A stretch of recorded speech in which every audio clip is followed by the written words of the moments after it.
Let's skip the pleasantries and dive straight into the chaos, shall we? Life isn't a rom-com or a Pinterest board. It's a dumpster fire of bad decisions and even worse company, which in my case includes a human who thinks optimism is a personality trait and a Siamese who's one cloud metaphor away from an existential crisis. And where did this train wreck start? Paris. The so-called City of Light, which is really just the city of overpriced bread, men in skinny scarves and pigeons so aggressive they make seagulls look like saints. Emma thought Paris would be the perfect place to kick off her European escapade. She wanted romance, culture, and adventure. What she got was traffic that made her scream like a banshee, croissants that left crumbs in every crevice of Vandalf, and me, Fluffy, rolling my eyes into the next dimension. "Oh, Fluffy, isn't it magical?" She'd coo, snapping pictures of every cafe and street corner like she was curating the world's most pretentious Instagram feed. Magical? Sure, if your idea of magic involves stepping in dog shit while dodging street performers who think juggling knives makes them Da Vinci.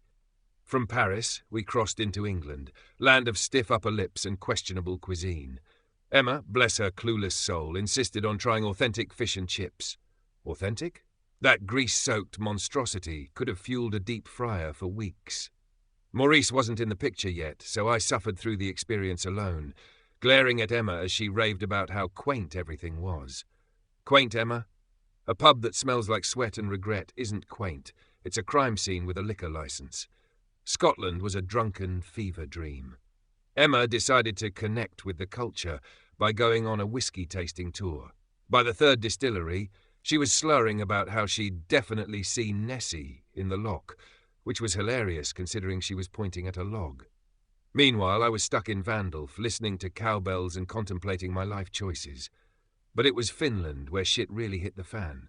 Finland, land of bears, fermented fish, and air so cold it feels like a hate crime. This was where I fought a goddamn bear. 1 minute, I was napping peacefully. The next, I was engaged in a death match with a furry behemoth. Emma screamed, flailed, and contributed nothing as per usual. I, on the other hand, clawed my way to victory. Maurice loves to remind me that I'm a legend on the bamboo wire. Thanks, Maurice. I'll put that on my resume right under survivor of Emma's bullshit. And then there was the surströmming incident. Emma, in her infinite stupidity, decided to immerse herself in local culture by buying a can of fermented herring and placing it inside Vandalf. Local culture? That fish smelled like Satan's armpit after leg day. The second the glass jar broke on the floor due to Emma's drooving, Vandalf was filled with a stench so vile it should have come with a biohazard warning. Emma gagged. Maurice, who wasn't there yet, would have fainted, and I nearly suffocated. We had to ditch Vandalf entirely, which was a blessing because, let's be honest, it was a rolling coffin on wheels. Poland was where Maurice entered the picture. Emma found him in a cat hotel, a glorified prison for pampered pets. He was skinny, loud, and painfully cheerful, like a Disney sidekick on crack. At first I hated him. His optimism was an affront to my very existence. But over time he grew on me, like a fungus or a bad tattoo. He's the yin to my yang, the peanut butter to my sarcastic jelly. Germany brought humiliation in the form of the Nürburgring. Emma thought it would be fun to take Vandalf to an open track day. Fun! We were overtaken by everything from Ferraris to a mobility scooter, and by the time we limped off the track, Vandalf sounded like it had gargled gravel. Maurice loved every second of it, of course. "This is amazing," he squealed, tail twitching. "Amazing, Maurice. This is humiliation on wheels." The Netherlands was tulips, windmills, and Emma getting spat on by a llama. Maurice thought it was hilarious. I thought it was karma. Watching Emma try to wipe llama spit off her jacket while muttering about ungrateful animals was the highlight of my trip. Maurice, of course, spent the rest of the day waxing poetic about how majestic llamas are. Majestic? Maurice, they're just sheep with an attitude problem. Now we're in Switzerland, a country so aggressively wholesome it feels like I want to vomit. The villages look like they were designed by Etsy-addicted gnomes at a swingers party. The mountains are too perfect, and the cows wear bells that jangle like instruments of torture. Emma is in love, Maurice is in awe, and I am counting down the minutes until we leave. But the road ahead fills me with dread.